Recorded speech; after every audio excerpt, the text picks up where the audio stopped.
I used to wonder if mindset really mattered.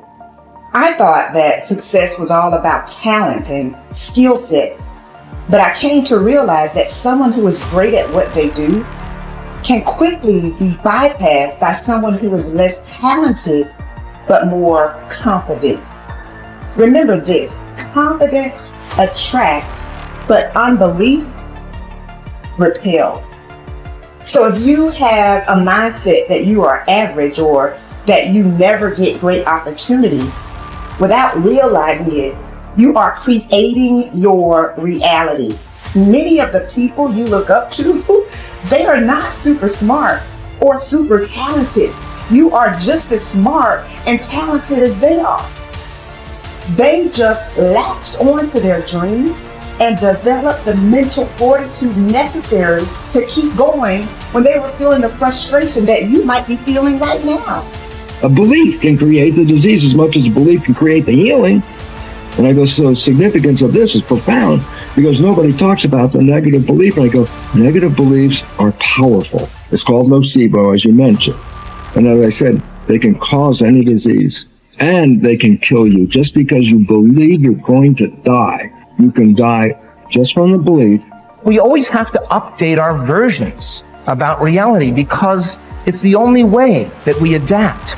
Don't believe everything you've read or heard. It just may not be the truth. There's always a greater truth that you and I can begin to investigate.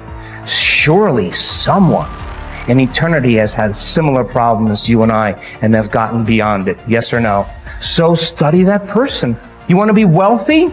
Study wealthy people. Don't just have some panacea that you're just going to get wealthy. Read about wealthy people and find out that they lost everything and failed miserably 20, 50 times.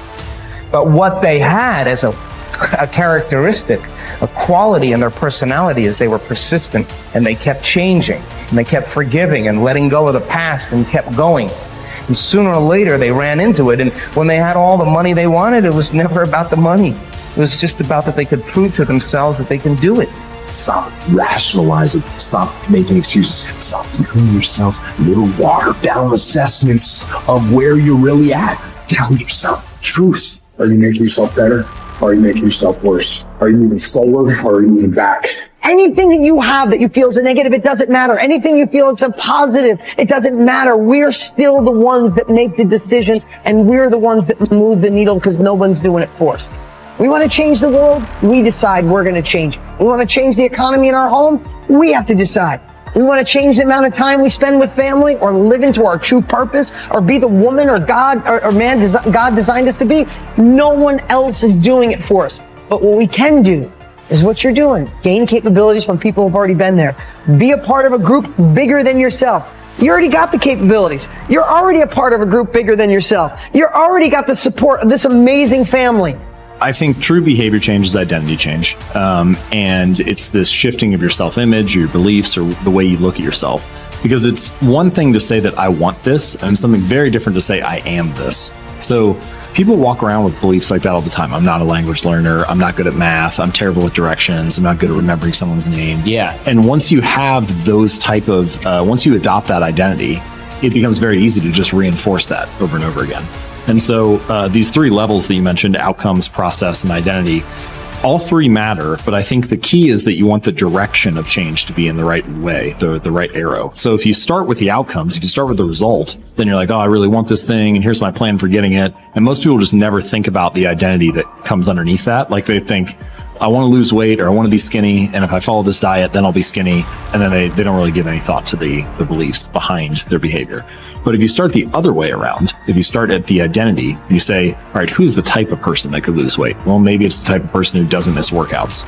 Then you start with that identity. You say, okay, I want to become the type of person who doesn't miss workouts. Here are the habits I need to build. And then whatever results come, just come naturally. So most people focus on the results and build a plan and let the identity come naturally, but that rarely works because their beliefs like conflict with your actions.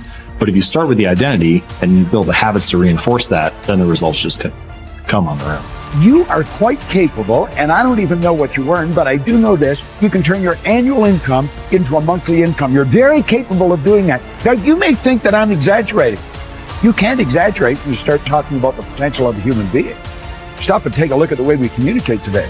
I remember when I was a kid when I saw the first television set. If anybody had told me at that time it was black and white, it was snow, and somebody would appear on the screen, then they'd go away again.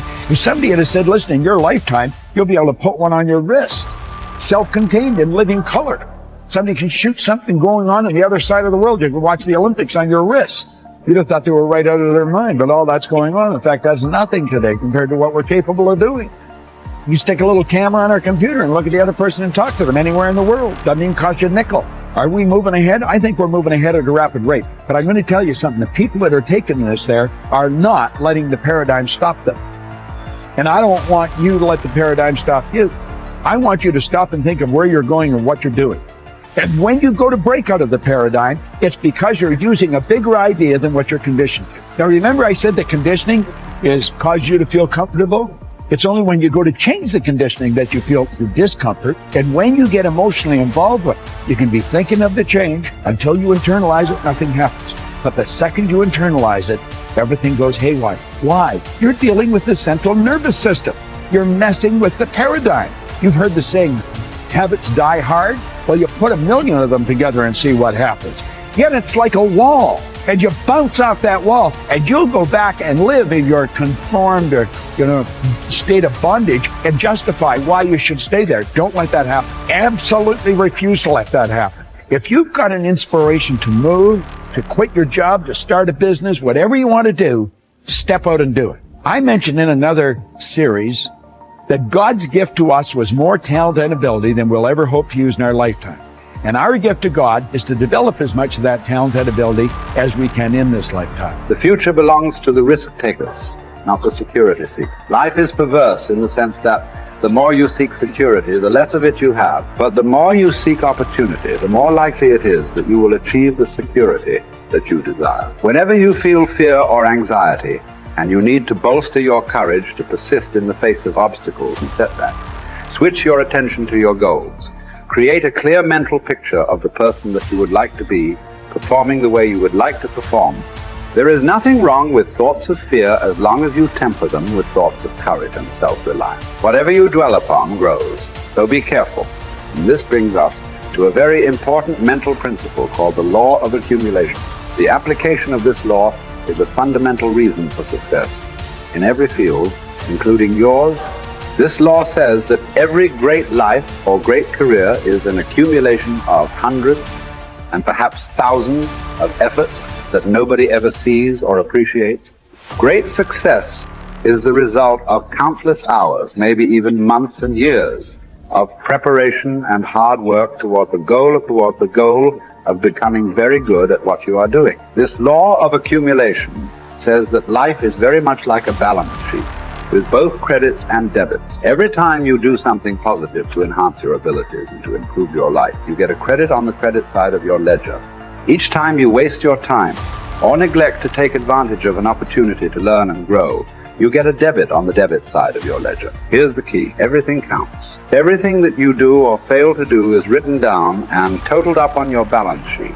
Everything that you do or fail to do counts in some way. Nothing is neutral. Everything is either moving you toward a better life or moving you away from it. Everything counts. A successful, happy, self-confident person is an individual who has consciously and deliberately built up a lot of credits on his or her balance sheet. An unhappy, negative, or insecure person is a person who has a lot of debits on his or her balance sheet, because the only things that count are your actions. It seems that every positive and constructive action you engage in adds up and increases your levels of self-confidence and self-esteem.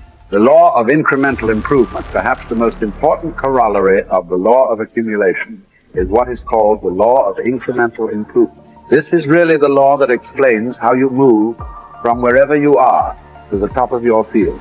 This is the law that explains all great success in America or anywhere else in the world. This law simply states that a person becomes good at his or her chosen field by improving incrementally, continuously, over a long period of time.